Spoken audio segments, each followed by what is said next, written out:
ఇది రీసెంట్‌గా ఈ మధ్య తీసుకున్నవి. అన్నీ ఇచ్చేసాను నేను. శారీస్ అన్నీ నా దగ్గర ఏమి ఉంచుకోను నేను. ఎందుకు? ఎందుకు?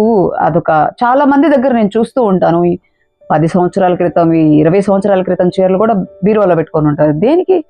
అది కట్టేది లేదు, పెట్టేది లేదు. అక్కడ పెట్టుకోవడం ఎందుకు? అయ్యే ఎవరికన్నా ఇస్తే చక్కగా కట్టుకుంటారు కదా! ఒకసారి ఆలోచించండి. నేను మాత్రం అలా చేయను. నా నేనొకటి కొత్తది కొన్నానంటే ఇంకొకటి తీసి బయటకిచ్చేసేయాలి. అప్పుడు నాకు ఆనందం అనమాట. సో, అందరూ అలా ఉండాలని ఏం లేదు. ఎవరి ఆనందం వాళ్ళది. చక్కగా మీ మనీ శారీస్ మీద, బట్టల మీద, జ్యువెలరీ మీద కాకుండా నేనిచ్చే నా సైడ్ రిక్వెస్ట్ ఏంటి అంటే మనీ అనేది చాలా విలువైంది. వీటికి వేస్ట్ చేయకుండా ఆ లగ్జరీ ఎవరికి చూపించాలసలు? దేనికి అంత? మనకి సెల్ఫ్ సాటిస్ఫాక్షన్ అనేది ఉండాలి ఫస్ట్. మనం మంచి బట్టలేసుకొని, జ్యువెలరీ పెట్టుకొని, ఎవరో పొగిడితే ఆనందపడేది, ఎవరో బాగలేదంటే బాధపడేది కాకుండా, మనకి ఇన్‌సైడ్ ఎప్పుడు సాటిస్ఫాక్షన్ ఉండాలి.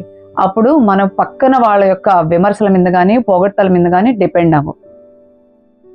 మన మంచి ఇన్‌సైడ్ బ్యూటీ అనేది అవసరం. అలాగే ఫిజికల్ ఫిట్‌నెస్ అనేది అవసరం. ఈ రెండిటికే మీరు ప్రయారిటీ ఇవ్వాలే గానీ, బట్టలు, జ్యువెలరీ ఇవన్నీ యేసుకొని ఎవరిని మెప్పించాలి, ఎవరి చేత పొగిడించుకోవాలి.